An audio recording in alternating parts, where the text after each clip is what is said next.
Shalom, saudara yang dikasihi Tuhan Yesus Kristus. Ketika kita membaca Alkitab, ada bagian-bagian yang penuh kisah dramatis, mujizat, konflik, dan pergumulan iman. Namun ada juga bagian yang tampak biasa, sekedar daftar nama. Tetapi firman Tuhan tidak pernah menulis sesuatu tanpa makna.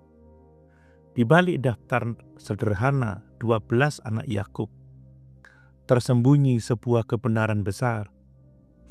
Allah membangun umat-Nya melalui keluarga yang tidak sempurna.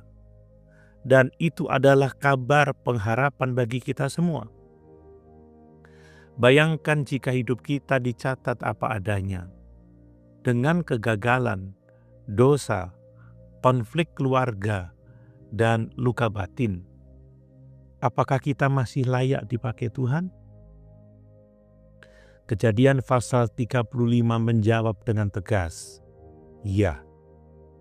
Karena Allah tidak memilih umat-Nya berdasarkan kesempurnaan manusia, melainkan berdasarkan kasih karunia-Nya.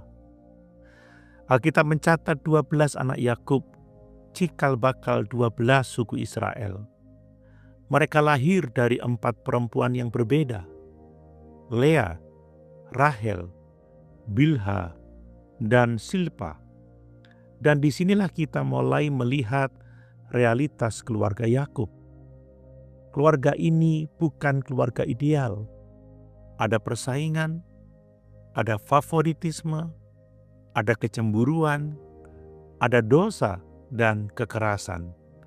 Namun justru dari keluarga yang penuh luka inilah Allah memulai karya besar-Nya bagi dunia. Allah tidak menunggu keluarga sempurna untuk bekerja. Ia bekerja melalui keluarga yang nyata seperti keluarga kita. Saudara, Lea melahirkan 6 anak laki-laki dan 1 anak perempuan. Ia adalah istri yang tidak dikasihi, sering terabaikan dan hidup dalam luka batin.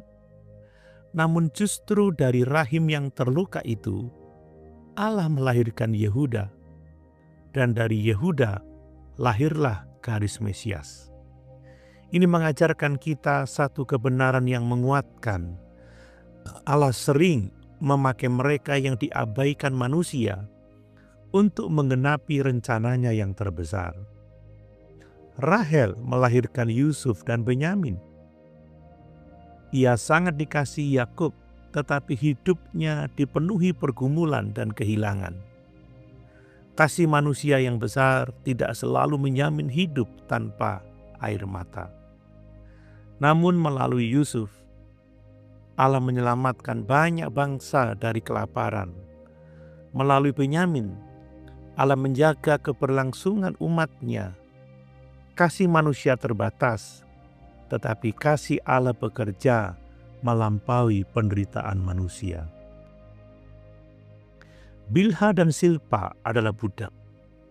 Dalam struktur sosial, mereka berada di posisi paling bawah.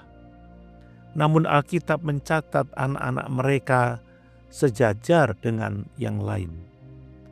Dan Naftali, Gad, dan Asher disebut sebagai anak-anak Israel. Ini menegaskan kebenaran Injil.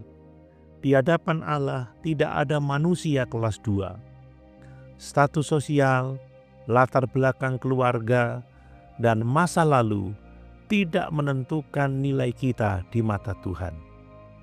Perhatikan satu hal penting.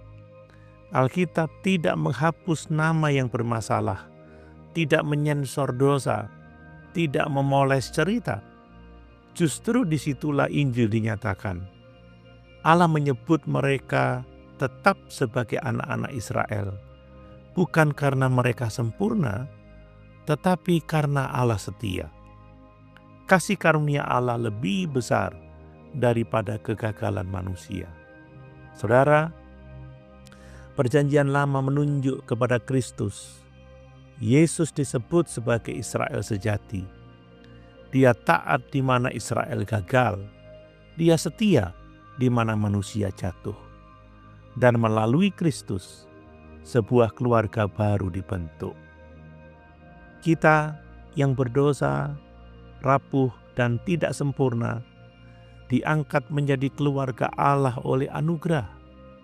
Bukan karena silsilah darah, tetapi karena iman kepada Yesus Kristus. Saudara, Kejadian 35 ayat 23 sampai 26 mengajarkan bahwa Allah bekerja melalui keluarga yang tidak sempurna. Luka dan konflik tidak membatalkan rencananya. Setiap orang memiliki tempat dalam rencana Allah. Kasih karunia lebih besar daripada kegagalan. Kristus adalah Israel sejati yang menyatukan kita sebagai keluarga Allah. Jika keluarga saudara penuh luka, jika masa lalu saudara berat, jika hidup saudara jauh dari kata ideal, Allah belum selesai bekerja. Nama saudara masih ditulis dalam rencananya. Mari kita berdoa. Tuhan Yesus Kristus, terima kasih karena Engkau adalah Allah yang bekerja melalui hidup yang tidak sempurna. Pulihkanlah keluarga kami, sembuhkanlah luka yang tersembunyi, dan pakailah kami menjadi saluran kasih karunia-Mu. Kami percaya di dalam Kristus, Engkau sanggup mengubah luka menjadi berkat. Dalam nama Yesus, anak sejati Israel, dan kepala keluarga kami berdoa. Amin.